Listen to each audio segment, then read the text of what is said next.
This is the Bringing Business to Retail podcast with today's guest, Kade Wilcox from Primitive Social. Welcome to the Bringing Business to Retail podcast on SelenaKnight.com. Stay ahead of the competition by opening your doors to business experts so you can learn, grow, and be inspired. Passionate about bringing business strategies to independent retailers, please welcome your host, Selena Knight. Hey there, and welcome to this week's episode of the Bringing Business to Retail podcast. I am coming to you from beautiful, sunny San Diego, California. Yes, if you were listening to last week's podcast, we finally made it. But did we make the flight that we were supposed to be on? No. Oh my goodness, the traffic around Sydney Airport at the moment is absolutely atrocious. Now, because of the bad traffic, we were actually over an hour late getting to the airport. And because of that same traffic, our friend with the passports was also late, but nowhere near as late. We missed our flight by 6 minutes. I know, it is absolutely so frustrating because that was a business class flight. So a lot of money later and an economy flight to San Francisco and then to LA and then driving to San Diego, we finally made it. So we are here and we're having a wonderful time catching up with friends. I've already done my speaking event. I went and talked all about Facebook ads with the Course for Creation people and had a wonderful time with Gina, who heads up that group. And now it's time for a little bit of R&R. But of course, I have to make sure the podcast gets out. As much as I love to batch podcasts, the intros I tend to do just a day or two before they go live, much to the frustration of my team, because I think they would love it if they could just batch out everything. But I like to keep the intros relevant to what's happening. So let me tell you a little bit about what else has been happening in the background. If you are on my email list, then either yesterday or today, you will have received an email about something I have never ever done before and something I never ever thought I would do. And that is release something into the world that wasn't finished. I know, I always say done is better than perfect.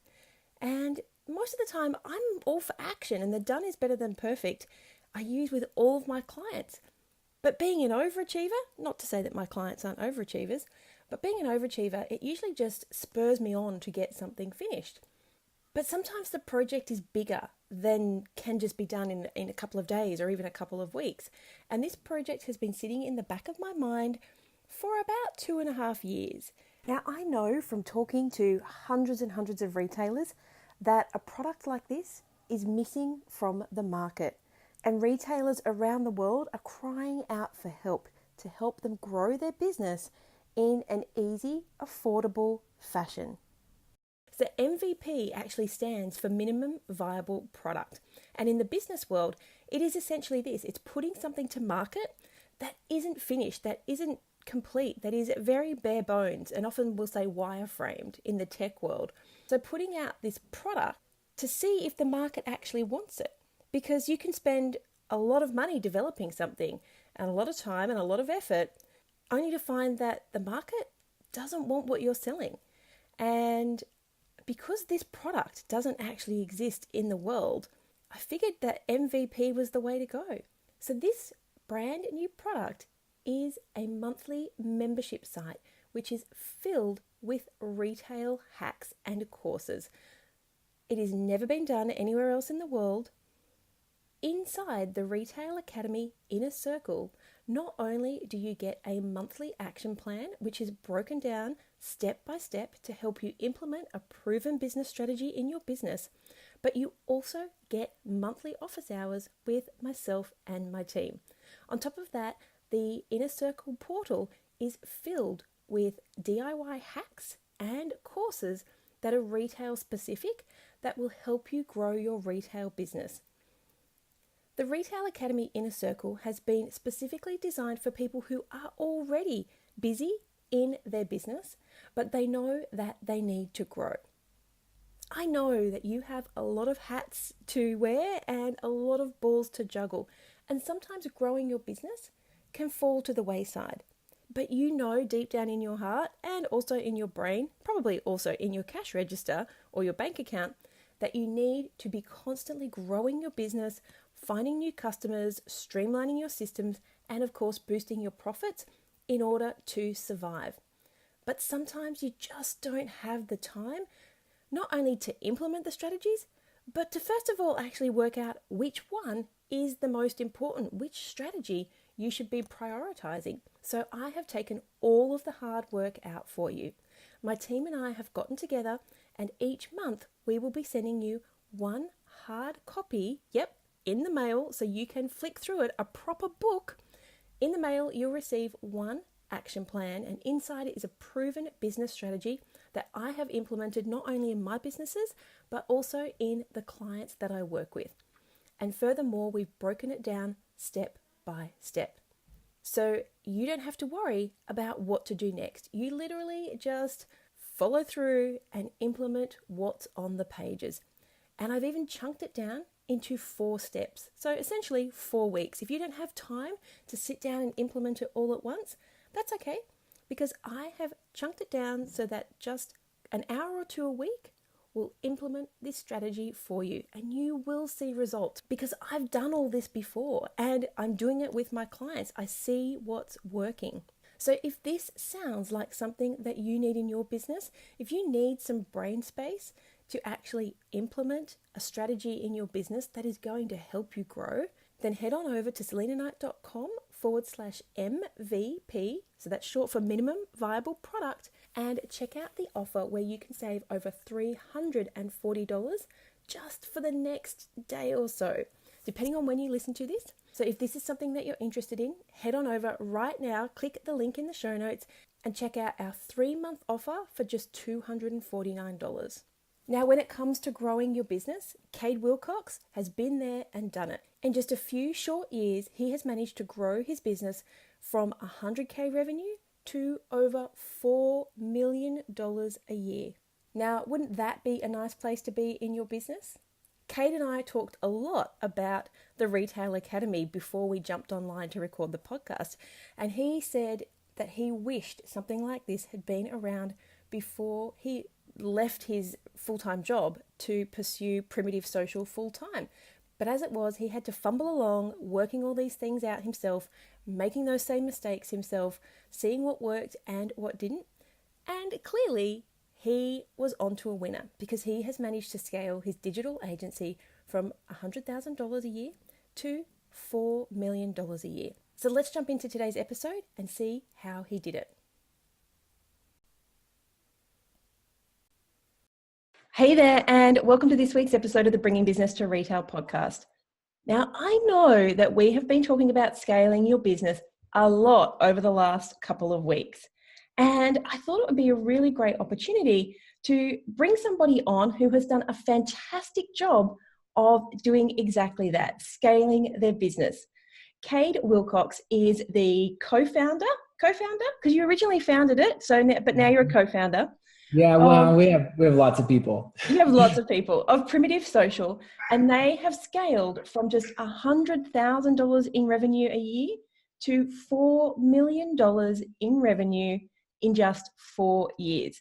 So I'm going to let Kade tell you the story about how he did it, but I know that you are going to love this one because we are all about growth this month here on the Bringing Business to Retail podcast. So welcome to the show, Kade. Thank you. It's a real privilege to be with you today. Now, I know that I got the founder thing mixed up because you originally started this business with your wife, didn't you? Yes. Yeah, that's my co-founder. So we would have never been able to start this business 7 years ago if it wasn't for her. And then it gets a little tricky too because we would never been able to scale the business without my current co-owner, Jared Hurst. And so that's why I always say co-founder, because I don't want anyone to ever think that I'm the only reason why we've been able to make this thing successful. So, okay, so tell us a little bit about how you got your wife on board in the first place, because for a lot of business owners, the thought of working with their partner day in, day out, not having any break, not having any transition, not having any downtime, it makes a lot of people just shudder. So how did you manage to bring her into your business and also keep a happy life?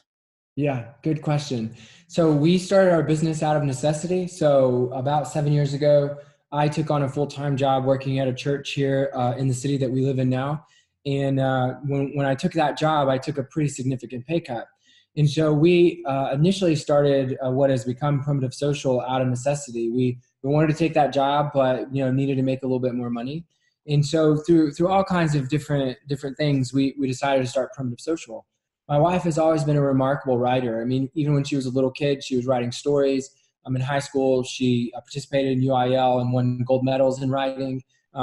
She's just always been a natural writer and had a real passion for it. So long story short, we decided to see if we could help businesses manage their Facebook page. This was 7 years ago. There was no business pages or public figure pages. There was no videos. There was no photos. There was no ads. I mean, it was really a different kind of platform. And so she loved the idea. So at the time, I had a full-time job. So it's not like we were working full-time together. I would kind of pick up the client, hand them to her, and then she did all the work. And we didn't have very many clients. And so it was pretty manageable with our young family. So that's kind of how we started it and how we decided to do it together. Now, 3-4 years in, when we decided to really turn it into a real business instead of a hobby, business. Yeah. Well, for the first several years, it was really just for supplemental income. I had a full-time job. We had no real sales goals. We had no team. I would kind of organically pick up a customer here or there, and then Lacey would do all the work. And kind of funny story, the same friend of mine who had the original idea to manage businesses' Facebook pages, 3 years in, called what we were doing a hobby. And I'm really competitive, and it pissed me off. And so I said, no, wait a second. It's not a hobby. It's a real business. When I started reflecting on it, he was right. We didn't have any intentional sales goals. We had no team. We had no real organizational development in terms of systems and processes and onboarding and things like that. And that's when it got really exciting, because we decided, you know what, we might have something here. What if we turned it into a real business? And the rest is history. So at that point, were you doing the around 100K? Yeah. So from 2011, when we started the business, to the end of 2013, we were really doing far less than that. We were probably doing $30,000 to $50,000 in revenue. Now, the reason we were content is because that's what we set out to do, is supplemental income. And what happened at the end of 2013, when we started realizing that we had an opportunity in front of us to maybe make a run at this and turn it into what we call a real business, we started setting some sales goals. And so I've never built a business before. I'd never run a business. I'd never been a salesperson or anything of the sort. And so I did what I only knew how to do, and I got a yellow legal pad, and I said, in 2014, we want to make $100,000 in revenue. 2015, we want to make $250,000 in revenue. In 2016, we're going to make $500,000. So I used real simple numbers, and felt kind of crazy doing it, because we had never even come close to making $100,000 in our lives. And what's fun is, in 2014, we made $98,000 in revenue. So we almost met our goal. In 2015, when we wanted to make $250,000, we made $460,000. Wow. And then the third year, when we had wanted to make $500,000, we made $1.3 million. So, we were able to really meet and exceed our goals. So it was a lot of fun. Okay. I have a lot of questions. Let me just write a couple down so I don't forget. Okay. So the first one I have is, did you just pull those numbers out of your butt? No. Well, yeah. When I made them in 2013, oh, absolutely. I had no idea what I was doing. It's like when I started thinking about what are we going to do to actually turn this into a real business, I had no concept of what a real business was or wasn't. Mm-hmm. And so as I was reflecting on it, there are two, I remember vividly, like it was yesterday, thinking three things. And it turned out, I think, to be somewhat right, but I just got lucky. I thought, okay, well, what is a business? And there are three things that came to my mind, even though I didn't know what I was talking about. Sales, a team, and then an operation, or an organization to deliver the products or services or, whatever you're doing. And so what I chose to focus on first, because I didn't feel like I could have an organization, I didn't feel like I could have a team without money, is I chose to focus on sales. So then I asked the question, well, how do you develop sales goals? And I'm like, I got no clue. So I'm just going to pick numbers. And they felt really audacious. They almost felt impossible, which is how I operate. It's set these really crazy goals that almost feel silly. And I'm really competitive and motivated. And so that worked for us. So we just got lucky. And yes, I just pulled them out of my rear, as you put it. So what were you doing before you moved? I've got a few questions about how you did the transition, but what were you doing? You said you took a job with the church. At church. Yeah, I was an executive pastor at a church. Right. And prior to, going on staff at the church, I was the executive director of a kids camp. And so that's really when those two jobs in that season that I had those two jobs, what was really impactful is the roles that I had at each of those organizations were very entrepreneurial. So no one handed me a job description and said, do A, B, and C. It was more like, here's what we're trying to accomplish. We're not totally clear on how to do that. So go figure it out. And that turned out to be exactly how I thrive and what I've since discovered as being, how I succeed. And so I give both of those organizations a lot of credit to helping me identify kind of my entrepreneurial spirit and some of the characteristics about me that make me decent at, running a business and particularly sales. And it had not been for them saying, hey, here's where we're kind of trying to go. You go figure out how to get us there. I'd never be doing what we're doing now. And so for that, I'm eternally grateful. So that's called entrepreneurial.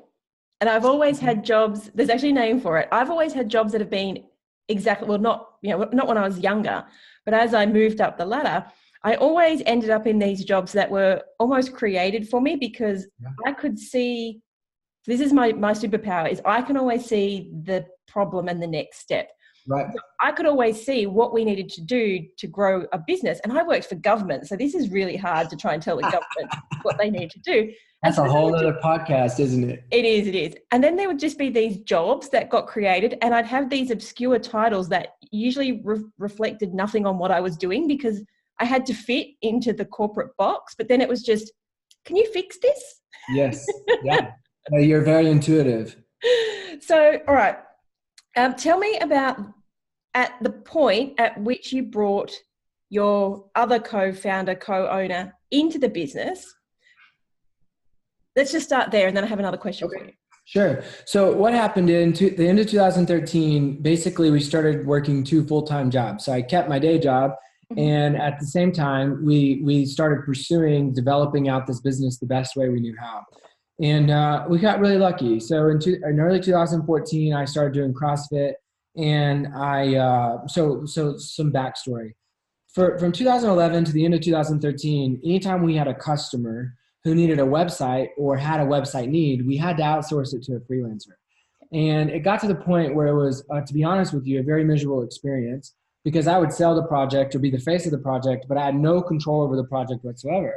And you probably have done that enough to know that it can be very difficult kind of saving face with your customers because you don't want to make a bunch of excuses because that makes you look bad.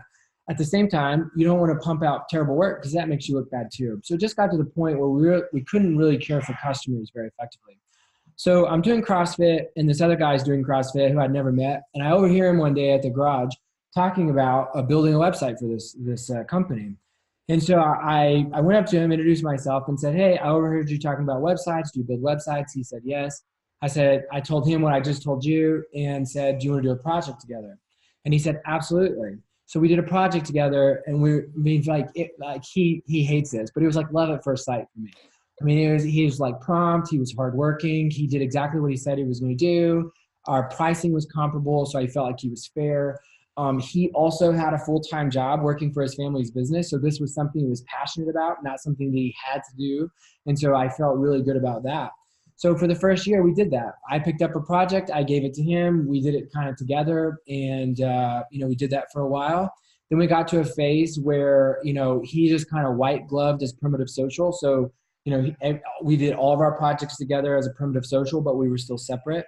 And then this really cool thing happened. I had a business coach and he asked this really great question about our partnership, Jared's and I's. And he said, are you all better together or apart? And we both just unequivocally felt like we were better together than apart. And that's when we decided to officially become business partners. So we own the company 50-50 together. We actually own other companies together now 50-50. And it's been a really, really good partnership. And happened at a time where we were really turning on the gas, so to speak, into growing and building our company, and been really instrumental in, I think, at least one part of our success. Okay, so the question a lot of people here are going to be asking, and they're going, Sal, please ask him, is how did you negotiate the minefield that can be a partnership? Tell me a little bit about the conversation you had on who was going to do what, how much it was going to cost each of you, all that kind of stuff. I don't want to spend too much time on it, but I know everybody here is listening who has ever thought of having a partner wants to know how you managed it.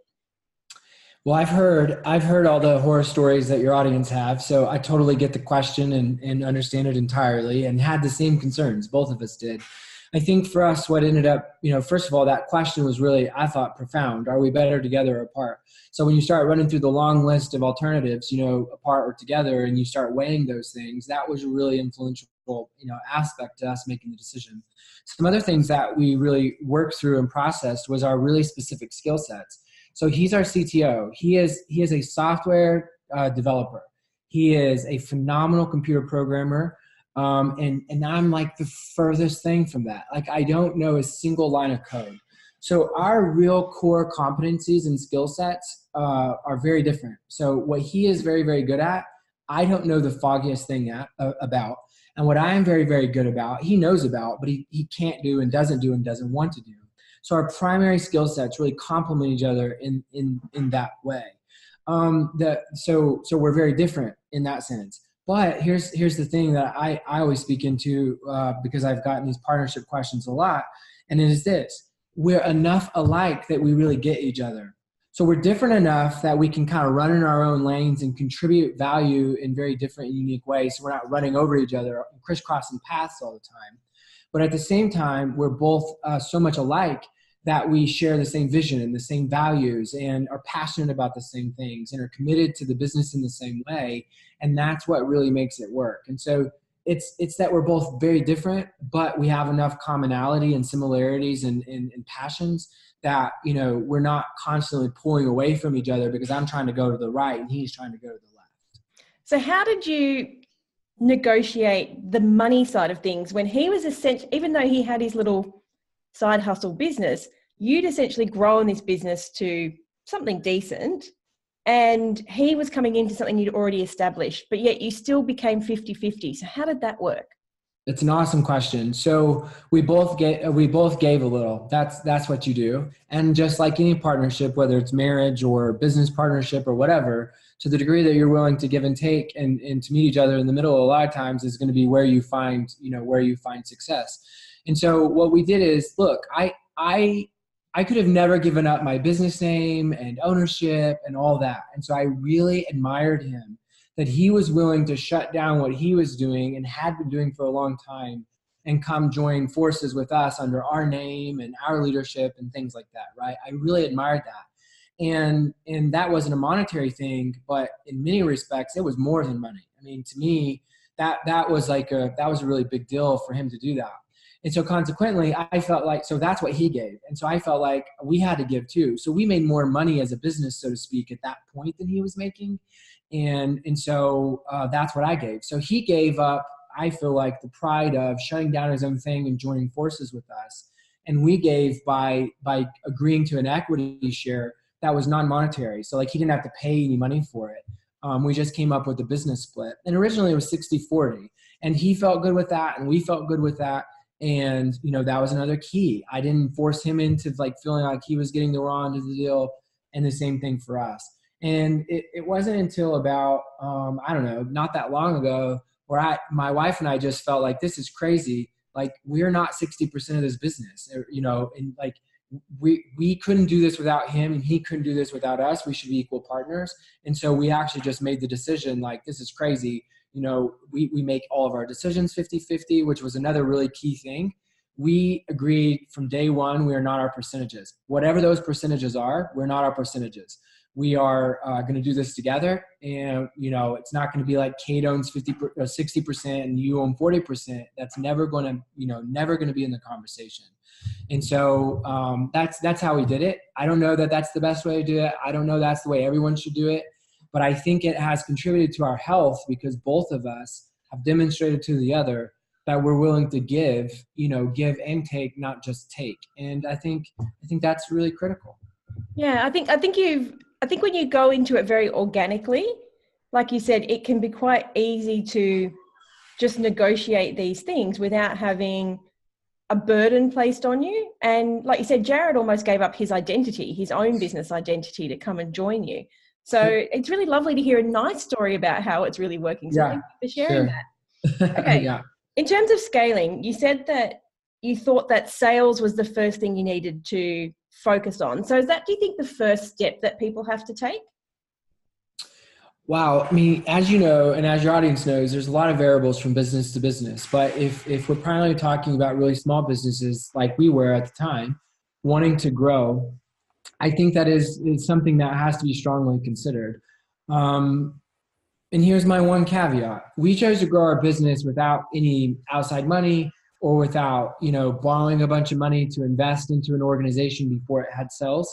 So just to clarify something, the reason I felt so strongly about sales is because us making money to invest in people and operations was the only way we were willing at the time to grow our company. In other words, I didn't want to go to a bank and borrow $100,000 and invest in operations and people before I actually had sales. And so we chose for sales to drive our growth. And so if that's where your audience and where a small business owner finds themselves, then yes, I think that really focusing on a sales strategy and someone who's going to really own sales is a really good, kind of first step and kind of a good first thing to focus on. I would change my answer if someone says, hey, I got really lucky. My dad's a multimillionaire, and he said he would invest $250,000 in my company for no equity and interest-free for 5 years. My answer might be a little different. Yeah, but for people listening, I think you're on the right path. So what do you feel like the next step that you took in your business is, because you're still growing, what do you think that next step is in order for you to grow? I love that question. There were two things that we were trying to do simultaneously. So when I say next step, I don't mean in terms of secondary importance. No. I think it's equally important. We got lucky, and I can't say that we intentionally did this.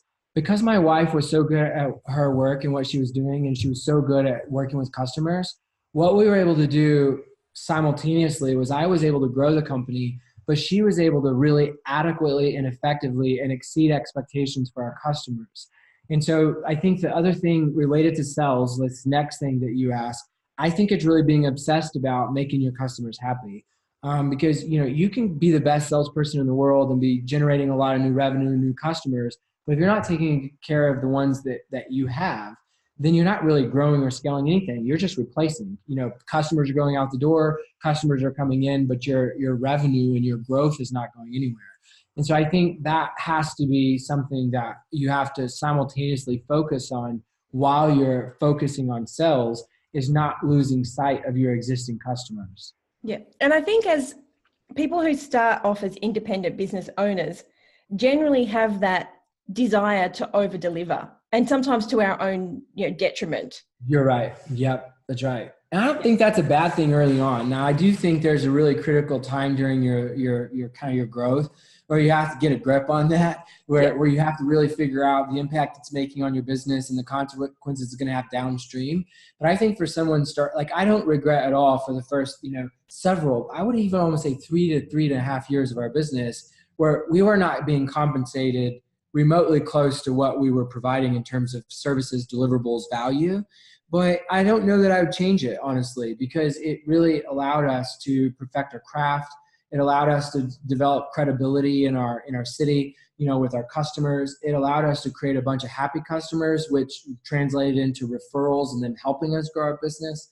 And so you do have to get a grip on it. You can't do that forever because then it'll bury you. But I do think early on, it's a really good kind of posture or, kind of mentality to have. Yeah. It's one of the exercises we do inside the course is just really analyzing how much over delivering there is and how much it can be costing you. And I think because we're talking about products, lots of retailers want to add, they feel like they have to give extra to someone who's bought something from them. It's like, thank you for buying, please take some more. And that amount, all those little bits actually add up. And that's money that's literally coming out of your pocket. So I think you're right. Over delivering in some ways can be great, but it all harks back to the first part that you were talking about, which is you're in business to make money. So you have to be driving the sales. Right. And I think you raised a really great point. I mean, I would really differentiate between service and product. So if you're selling products, you don't want to be giving away, if someone pays you $10 and you're giving away $20 worth of product, that's bad. That's bad. That's not really what I'm talking about. I'm really talking about service, which is more, a time value and not like an actual product or monetary value. And so I think you raised a really good point, and would be very careful for someone in retail, to overdo it, because that has a real tangible consequence on your bottom line and your inventory and all those kinds of things. Yep. Okay. So we've covered sales, and we've covered this concept of I guess, moving to the next level.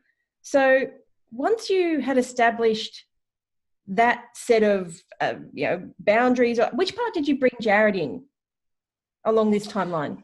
Yeah, he would have been very much at the, I kind of look at our business having two life cycles, okay? Like the first 3 years when we were just kind of unintentional and just kind of took on whatever came to us organically. And then, the end of 2013, and really the beginning of 2014 to 2018 is kind of life cycle 2 or phase 2. And if you look at phase 2, Jared came in, right at the beginning of that. And we were very, very much focused on sales. And that's kind of when he came into the deal, which was great because I went crazy selling websites and he was able to build said websites, right? So that's the time frame he entered the picture. Okay. So how, apart from his obvious technical abilities, how do you think he helped the business grow? Because you already had those technical abilities by outsourcing to him. So what other things did he bring to the table that enabled you to get to this $4 million mark in 4 years? Yeah, the first thing he brought was dependability. So if we said we would do something for a customer, we did it, and that gave us a lot more credibility, which helped us sell more of our services because of credibility. Versus when we were outsourcing it, things took a lot longer. We weren't able to do a lot of things we said we would do because we couldn't control it, et cetera, et cetera. So the first thing he did is he created dependability. The second thing that comes to my mind in terms of his specific contribution to growth was just having someone, to kind of run the race with. Someone to collaborate with, someone to bounce. My wife's never wanted to be a business person, right? Like that's not what she does or what she wants to do or what she's passionate about. And so I was on that front, I was kind of on an island. And so when Jared came into the picture, now all of a sudden I had someone who had worked in his family's multi-million, it's a huge company. He had worked there for 15 years. And so we were able to talk about where we wanted to be and why we wanted to be there, how we were going to get there. And even though I was doing a lot of that implementation or the sales with leading the company, his, wisdom and contribution to those conversations were invaluable. So that's the main thing he was able to contribute to our growth on that front. Yeah, it's amazing how different that can make life. I just brought my friend who was my competition at one point. I've just brought her into my business. And cool. I flew her up for the weekend and we got the whiteboard out, and just having somebody there to interact with for a day and a half, I was so amazed at how we basically trajectorized the whole business for the next 18 months. And it was just the concept of just having somebody in real time. And I think it does seem to make a difference if they're actually with you rather than remote. The energy just seems to change that. Definitely. I think all of a sudden you realize these things are actually possible. Right. Yeah, I think you're spot on. I think you nailed it. And I'm glad that you have that, in your business as well. I think it's a main game changer. And what's interesting, one of the other things that's really contributed to our ability to scale the company is building out a leadership team. So when we hit somewhere between 1.5 million and 2 million, well, really, it was around 1.3 million. We realized that we were woefully underserved, underdeveloped. Our team, our customers were woefully underserved and developed as it related to a senior level leadership team. There was like Jared and I, and then there was everybody else. And there was this huge leadership void in the middle and at the top, because Jared builds products. I sell things. I'm not great at management. Jared's not great at management. And so there were a lot of things that, our team was suffering, our customers were beginning to suffer because we didn't have a leadership team. And it really speaks to some of the value that you just referenced in, bringing in a partner. And we feel the same way about our COO, and now we have a chief of staff, and we finally have a CFO. And so one thing that, took us from 1.5 to what we've been able to do this year And what will take us from 4 million to 10 million over the next couple of years is now we have this really, really good leadership team built out, and they are really smart, and they're smarter than I am. They're smarter than Jared is. And it's been a major game changer over the last 6 to 9 months, and will be a major game changer in 2019 and 2020 as we try to reach our next kind of big milestone of $10 million. So I think that's another really critical thing for people to recognize as they kind of chart out their path forward, is at what point do you think you're going to have the capacity to bring in people who are smarter than you and better than you at doing certain things that are very critical to your business. So my question to was, I 100% agree. I'm sitting here nodding. So my question to you was, did you find it hard to kind of not relinquish control, but was there any pride that got in the way of, we're bringing somebody in to do like the CEO's job? I know you've got a COO, but that general manager position, that big bird's eye view person, was there any point did you think that should be me? Oh, sure. Yeah, I'm a control freak, so it was definitely difficult. But, one of the interesting things, for example, for me, at least in my own personal experience, going from 20 employees to now over 55, is you have to relearn, what your company needs from you at each given, phase along the growth path. And so it took me a bit to realize, like, okay, what my company needs out of me today at 55 plus employees is very, very, very different than at 20. And you have to be self-aware enough and humble enough and, all those things to realize that you have to shift gears and relinquish, as you put it, some of that responsibility and at times control. And then find, it's not that you have to completely abandon those areas, but you have to reimagine, what you need to contribute to, hiring or operations, while at the same time allowing someone better than you and smarter than you to run wild and free and like let them own it and be as good as what you hired them to be, right? And so yes, it was very difficult, but the more you kind of are in tune with your own strengths, I think the more it is, the more it frees you up to allow someone else to operate out of their strengths, and then you just contribute to their leadership and your organization to the degree that they need you to, versus what you think you should be doing because you're a control freak. Does that make sense? Yeah, it so makes sense, because I interviewed Neil Patel a few weeks ago, and I said to him basically, what part of the business do you do? Because he was talking about the different people he has in his business. And he said, well, I basically write the content. I'm obviously dumbing this down really quickly, but sure. I write the content. It's what I'm good at. It's what I like doing. And I said, would you have any say in the people who were hired? He said, well, I kind of have a say, but I don't really have anything to do with it because it's not my thing. We have a person who's awesome at that. And I guess at the time I was a little bit taken aback, because I would have thought that being so analytical, he would have been not necessarily a control freak, but he would have wanted his hands in all the pies. Right. So when he said that, I was like, oh, right. And he's like, I've got a dude who does this, I've got a dude who does that, and my co-founder does this, and they all do it really well, and I do my thing. Yeah, it's powerful, isn't it? It is. It's hard to do. I mean, it's easier to listen to someone else talk about it than doing it in your own business. I think you do have to would you agree that you have to get to that internal role of CEO at some point before you actually bring somebody on? Like, you have to understand how your business is running and all the moving parts so that you know who you need to hire to bring on board.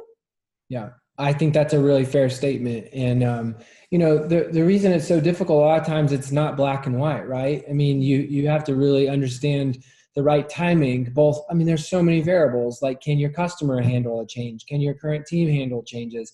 Can you handle changes from a financial perspective? I mean, one of the reasons it took us so stinking long to hire a CFO and a chief of staff is we just didn't have the resources to allocate to the kind of talent that we wanted in that position. Yeah. And so sometimes you have to be patient. You have to do the best you can with the resources you have. So I think that's what makes it so difficult for most organizations, is really balancing the need for something, and yet, your business is readiness for that thing from a financial and timing standpoint. So it's a lot easier to talk about, once you've done it than it is when you're in the middle of it. And, I empathize with people because I've been there. And quite frankly, just recently, like our COO has only been with us for 15 months.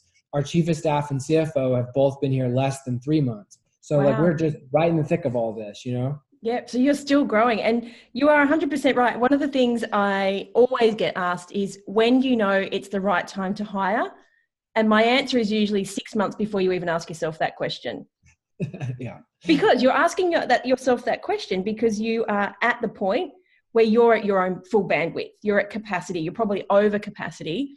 So I feel very proud that I've brought this new person on board before I'm at that point. Like I think I could see it just over the horizon. So like you said, it's really scary. You've got to pay, you've got to pay their wages. You've got to make sure that you are able to train them. You've got to allocate the time and the resources and the money. And so this is where I think as a business owner, lots of people freak out because it's not just you anymore. Even if it's your first employee, it's like, crap, now I'm responsible for somebody else. That's right. Yeah, it's a whole nother level of risk and emotional energy, and adds, responsibility, tangible responsibilities to your already full plate. Yeah, I think you're spot on.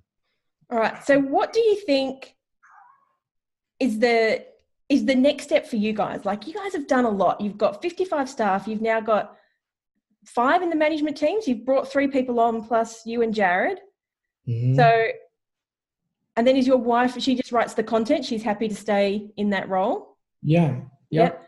So where's the next bit? Like, what are you looking at when you're analyzing your business now, thinking, well, we've got the money, we've built the team, we've built the operation, we've got the procedures in place.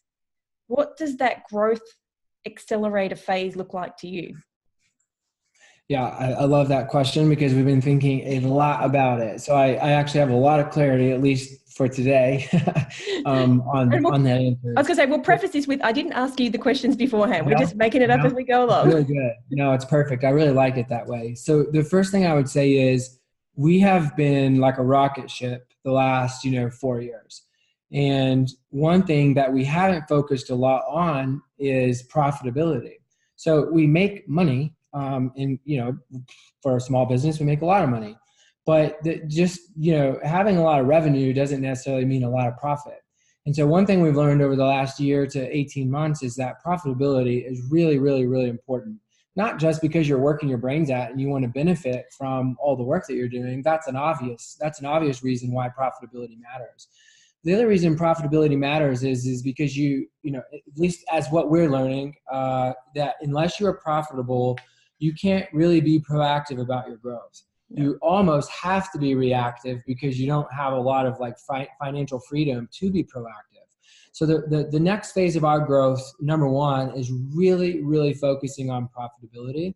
We really believe and have identified for our company that getting to a place of 20% profitability would allow us to do some things for our employees, for our culture, for our existing customers that would really enhance the quality of our business, the quality of life for our team and our customers, and position us with a much healthier foundation to grow. So that's priority number one.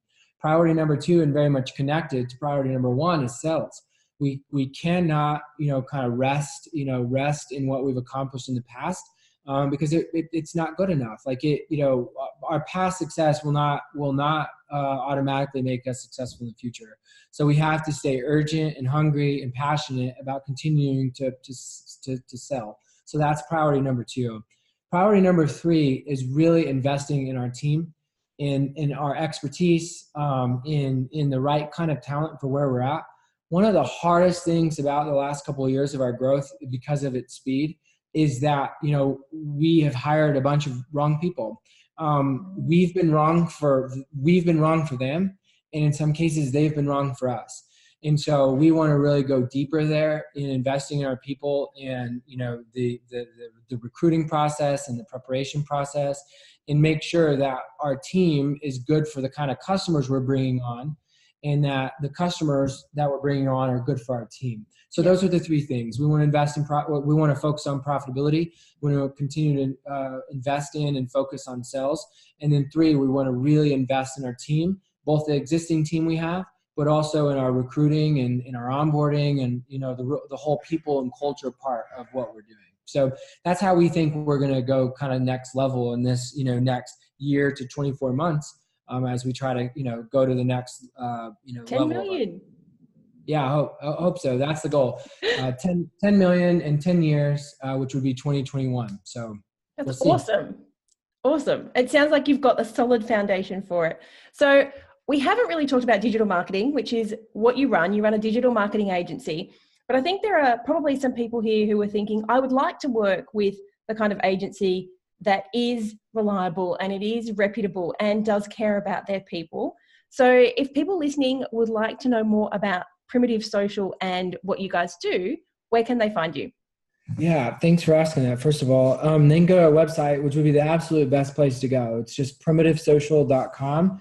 And we have worked really hard to create a tremendous amount of free content that adds value.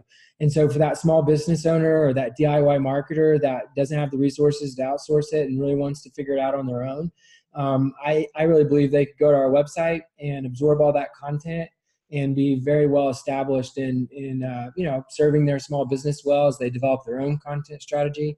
And so, just go to primitivesocial.com, and there's a tremendous amount of resources there that I think would really help out your audience.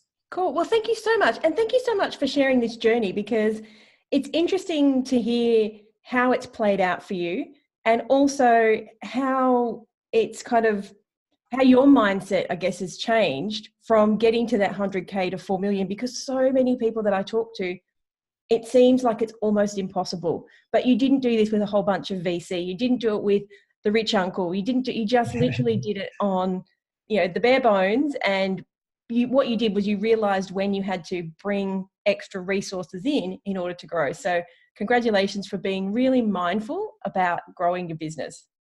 Thank you. Thanks so much for coming on the show. Yeah, thanks for having me. You've been a great host. I hope you enjoyed this week's episode of the Bringing Business to Retail podcast. You can find all of the show notes over at selenaknight.com. If you found something that you heard today particularly useful, I'd love it if you could leave me a review on iTunes or Stitcher. And of course, feel free to share this episode with someone that you think could benefit by listening to it. Want more retail biz strategies? You can watch the Bringing Business to Retail TV show, where each week I'll answer a question or provide you with a simple, actionable retail biz strategy that you can implement in your business right away. If you have a question or a guest, I'd love to hear from you. Drop my team an email at podcast@selenaknight.com, and I'll see you on the next episode. Have a great week.